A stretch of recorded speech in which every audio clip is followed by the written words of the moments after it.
어르신의 건강과 행복을 위한 가장 든든한 노인복지시설을 만들어가는 케어스토리 강성만 국장입니다.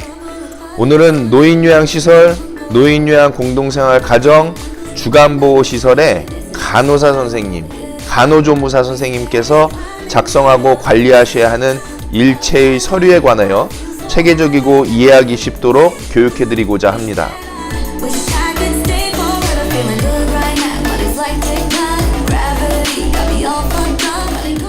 오늘 교육 잘 들으시면 시설의 간호 영역 업무는 체계가 확실히 잡히겠죠? 지금 우리 시설의 간호 업무 관리가 중구난방이라고 생각되신다면 오늘 이 교육을 꼭 수강하셔야겠습니다.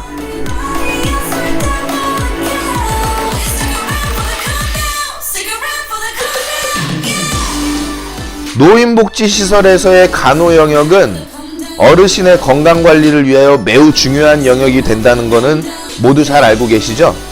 그렇기 때문에 시설의 업무 수준과 역량을 끌어올리려 한다면 무엇보다도 간호 영역에 대한 체계부터 잡아나가는 것이 필요합니다.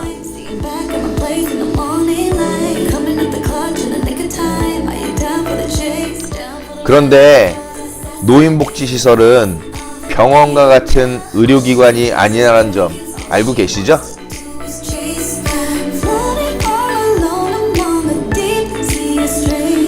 자, 그럼 지금부터 노인복지시설의 간호 영역 업무와 관련된 서류 목록과 내용들을 함께 살펴보시겠습니다.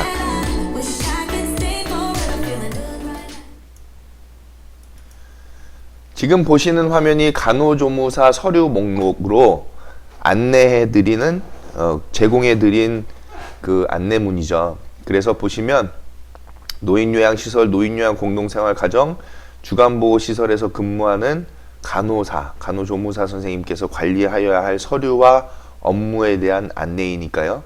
시설 업무에 참고하시기를 바라겠습니다. 자, 먼저 분야를 나눴는데 분야는 세 분야로 나눠놨어요. 하나는 협약병원 및 촉탁의사 운영 규정에 따른 간호조무사 서류, 간호사 서류. 자, 두 번째는 평가에서 규정하는 간호사 서류. 그게 이제 두 번째 분야죠. 분야? 영역이라고 해야 될까요? 자, 그 다음에 세 번째는 기타적으로 작성하는 서류. 이렇게 세 가지로 해서 안내를 드리도록 하겠습니다. 총 10가지 서류인데 그 중에서 이제 첫 번째 협약병원 및 촉탁의사 운영 규정에 따른 간호사 서류에 대한 부분이죠. 그래서 이 협약병원 및 촉탁의사 운영 규정은 보건복지부에서 매년 보건복지부 홈페이지를 통해서 해마다 예를 들어서 2019년이면 2019 노인보건복지 사업 안내에 보시면 장기요양기관과 노인복지시설에 대한 협약병원 및 촉탁의사 운영 규정이 나오고 있죠. 그래서 이 협약병원 및 촉탁의사 운영 규정에서는 노인의료복지시설 또 노인주거복지시설에 해당하는 규정이다라고 이해하실 수 있습니다. 그렇게 안내가 되어 있어요. 자, 그래서 그 중에 하나가 이제 포괄평가 기록지인데 이 포괄평가 기록지는 노인요양에 해당하는 부분이죠. 즉 요양원 시설들만 작성을 하는 것이다. 주간보호시설에서는 작성을 하지는 않죠. 그래서 이 포괄평가 기록지는 월 2회 이상 시설로 진찰을 나오는 촉탁의사 선생님께서 입소자의 건강 상태를 확인한 후에 작성하는 기록지가 이 포괄평가 기록지입니다. 그래서 간호조무사 선생님께서는 이 포괄평가 기록지를 별도로 잘 관리해 주시면 되겠죠. 그래서 촉탁의사, 협약병원 의사는 필요한 경우에 간호지시 및 투약 처방을 할 수도 있고요. 그 이행 여부를 확인할 수도 있는 내용이 되겠습니다. 자, 두 번째로는 진료기록부인데요. 진료기록부는 원외 처방한 입소자에 대해서 의료법 시행규칙 제14조 제1항 제1호에 따른, 이건 뭐 무슨 내용인지는 저희는 모르겠고요. 그죠? 그냥 이 의료법 시행규칙에 이렇게 나와 있나 보구나. 그거에 따른 진료기록부라고 했으니 이 진료기록부는 이 법조항에 따른 것이겠구나. 그럼 이 법의 내용이 궁금하면 법제처를 인터넷에서 법제처 국가법령정보센터에 들어가셔서 의료법 치시면 시행규칙에 14조 제1항 제1호의 내용이 나오겠죠. 자, 그래서 그 법령에 따라서 법규에 따라서 진료기록부에 기록하고 그 원본은 의료기관에서 10년간 보관하는 것으로 되어 있습니다. 즉 진료기록부는 의료기관에서 보관한다. 그리고 의료기관에서 작성을 한다라는 부분으로 이해하시면 되겠죠. 즉 원에 처방한 입소자에 대한 그 내역이기 진료 내역이기 때문에 마찬가지로 협약병원이나 촉탁의사 선생님께서 관리하는 기록부가 되겠다. 그리고 의료기관에서 관리를 한다. 10년간 그 부분이고 우리는 이제 간호조무사 선생님께서는 이 진료기록부가 있을 때에 그것들을 준비해서 의사 선생님께서 잘 진료를 봐주실 수 있도록 보조를 해주시면 되겠죠. 자, 그 다음에 세 번째로는 입소자 건강수준 평가 및 간호기록입니다. 이것도 마찬가지로 노인요양원에 해당하는 서류인데 시설의 장은 시설의 간호조무사로 하여금 입소자의 시설 입소 시에 입소자 건강수준 평가 및 간호기록을 작성하고 보관하게 해서 시설을 방문하는 의사가 이를 활용하도록 하여야 한다는 것이죠. 그래서 이 입소자 건강수준 평가 및 간호기록은 간호조무사가 또는 간호사가 이 기록을 작성하고 보관한다라는 부분으로 아시면 되겠습니다. 자, 그 다음에 네 번째 건강관리 기록부는 또 마찬가지로 노인요양원에서만 사용하는 서식이죠. 시설의 장은 시설의 간호조무사로 하여금 건강관리 기록부에 입소자의 혈압, 맥박, 호흡, 체온 등 건강 상태를 매일 체크 기록하게 하고 촉탁의사 또는 협약병원 의사가 시설을 방문하였을 때의 건강관리 기록을 보고 적절한 조치나 지도를 할 수 있도록 하여야 한다고 규정이 되어 있죠. 그래서 이 건강관리 기록부 같은 경우에는 간호조무사 선생님께서 매일 체크하고 기록하는 서식이다라는 것이 이렇게 규정되어 있다는 것을 아시고 어르신별로 건강관리 기록부에 대한 작성 관리를 잘 해주시면 좋겠습니다.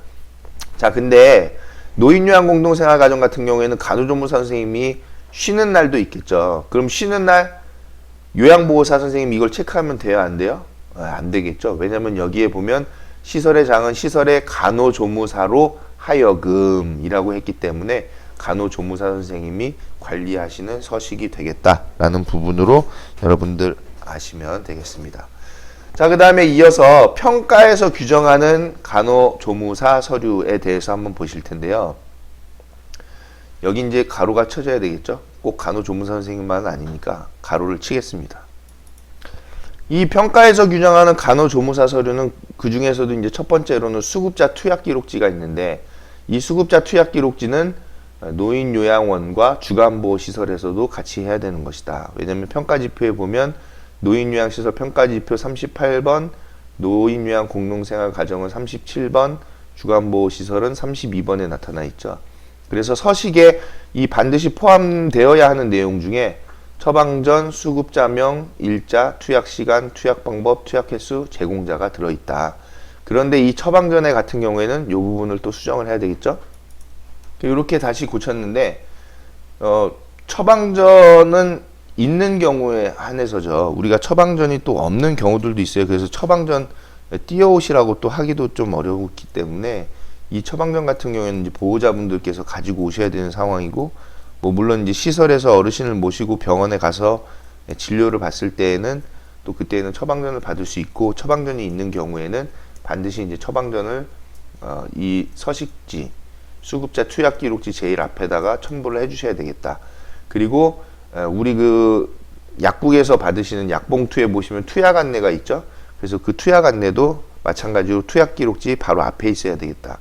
그래서 이제 약은 이 처방전하고 약봉투 하나별 투약기록지 하나로 둬도 되고, 또는 처방전에다가 약봉투까지 같이 해서 뭐 약이 2개, 3개가 될 수도 있겠죠. 그런 경우로 해서 투약기록지를 작성할 수도 있겠다라는 부분을 아시고, 서식에 반드시 포함되어야 하는 내용 중에 이 처방전과 약봉투의 투약 안내와 수급자명, 일자, 투약시간, 투약방법, 투약횟수, 또 제공자 등에 대한 부분이 서식에 나타나야 되겠다라는 거죠. 근데 이제 그 투약 방법이나 투약 횟수 같은 경우에는 요 투약 안내에 이제 나오는 거잖아요. 그렇기 때문에 요 서식에 포함되는 내용으로 이해하시면 되겠습니다. 그리고 수급자별로 약품 관리를 정확하게 하여야 한다는 것이죠. 약이 아침, 점심, 저녁으로만 드리는 약이 아침, 점심, 저녁으로 드셔야 하는 약인데 아침, 저녁에만 드리고 점심 때는 잊어버리고 뺐어요. 그러면 큰일 나겠죠. 그래서는 안 됩니다. 그래서 수급자별로 약품 관리를 정확하게 하셔야 한다라는 것을 말씀드립니다. 자, 여섯 번째로는 간호비품 소독 기록지인데 이 간호비품 소독 기록지도 노인요양원과 주간보호시설에서 같이 작성하는 거다. 평가지표에서는 노인요양시설 평가지표 17번, 또 공동생활가정은 16번, 주간보호시설은 13번에 나타나 있는 내용이죠. 그래서 간호비품을 사용한 후에는 반드시 소독해서 청결하게 관리하고 소독 내역을 간호기품 소독 기록지에 작성을 하는 업무다. 그래서 이 간호비품 소독 기록지가 있죠.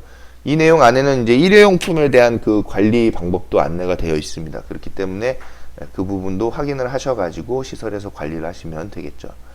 자, 그 다음에 일곱 번째로는 의약품 유통기한 및 보관상태 점검 기록지다. 이 부분도 노인요양원과 주간보호에 해당하는 내용이고, 평가지표로는 노인요양시설 평가지표 38번, 공동생활가정은 37번, 주간보호시설은 34번에 나타나 있는 내용인데, 월 1회 상비약 등 전체 의약품의 유통기한 및 보관상태를 점검하고 점검 결과를 의약품 유통기한 및 보관상태 점검 기록지에 작성해서 시설장님께, 즉 관리자에게 보고하는 내용의 점검 기록지다 라는 부분이죠.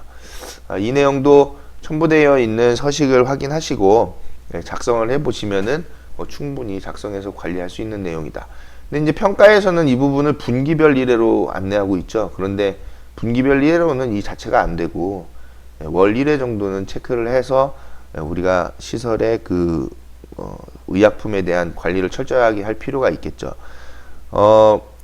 이 월 1회로 하는 거기 때문에 날짜를 딱 정해 두셔야 돼요. 아예 픽스를 해놔서 몇 월 며칠 날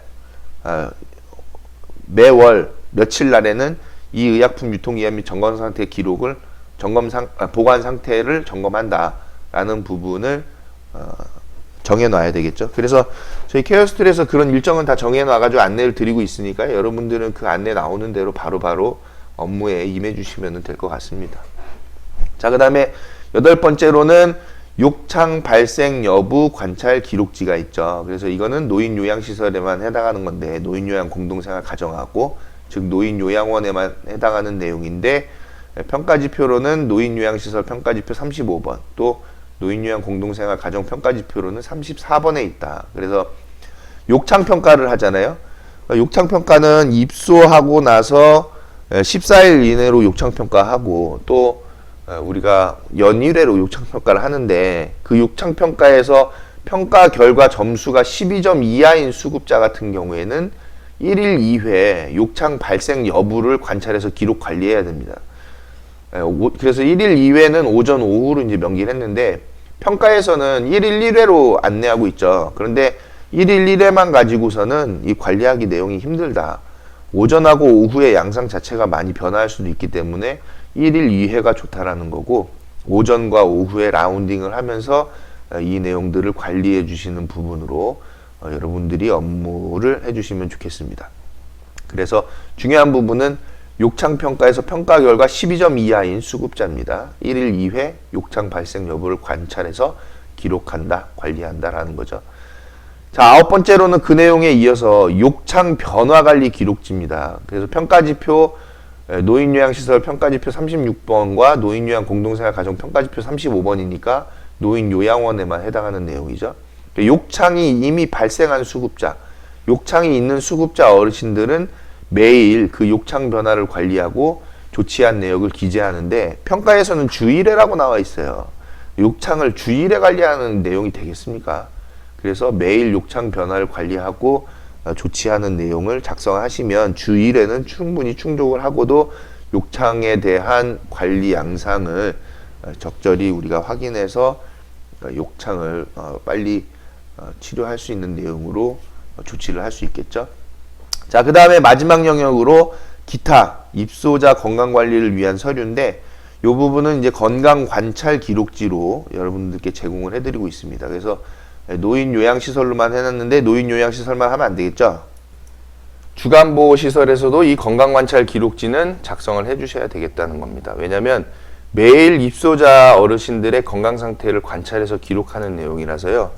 어르신께서 만약에 뭐 감기 기운이 있으시다든지 열이 있으셨다든지 어떤 변화 양상들을 간략하게 어르신의 그 건강 상태들을 매일 기재를 해주시면 우리 이제 흔히 학교에서는 이런 내용들이 있어요. 학교에서는 아이들에 대해서 그 아이들의 그 관찰 기록지를 매일 쓰게끔 돼 있습니다. 매일 아이가 어떤 상태에 있었다, 아이가 어땠다 이런 내용들을 작성하죠. 마찬가지 이제 내용인데 저희 이제 뭐 학생으로 비유했기 때문에 그런데 어르신들 같은 경우에는 건강 상태에 대한 부분을 관찰할 수 있겠다. 그래서 이 부분이 꼭 건강에 대한 부분으로만 보지 않으셔도 되고 심리적인 건강 상태도 작성할 수 있는 내용이에요. 그래서 그런 내용들을 매일 간단하게 작성을 해주시면 그러면 이제 어르신들의 건강 상태에 대해서 우리가 이력을 확인할 수 있겠죠. 어떤 건강 상태로 진행이 되고 있구나, 건강 상태에 계시구나 라는 부분을 알 수 있는 내용이 될 것입니다. 자, 여기까지 해서 10가지의 간호조무사 선생님께서 관리하셔야 할 서류 목록들을 살펴봤는데 주간보호시설 같은 경우는 상대적으로 좀 적죠, 내용이. 그런데 지금 주간보호시설에서는 지금 협약병원과 촉탁의사 선생님들이 방문하지는 않아도 되는 그런 시설이 되어 있죠. 그리고 촉탁의사 선생님이 방문한다 하더라도 청구 자체도 할 수 없기 때문에 그래서 이 포괄평가 기록지 같은 경우에는 또 진료기록부 같은 경우에는 주간보호시설에서 작성할 수는 없습니다. 그런데 이 밑으로는 건강수준평가라든지 건강관리 기록부라든지 이런 내용들은 주간보호시설에서도 작성을 해주시면 어르신들 건강관리에 있어서 굉장히 도움이 되는 내용이 되겠죠.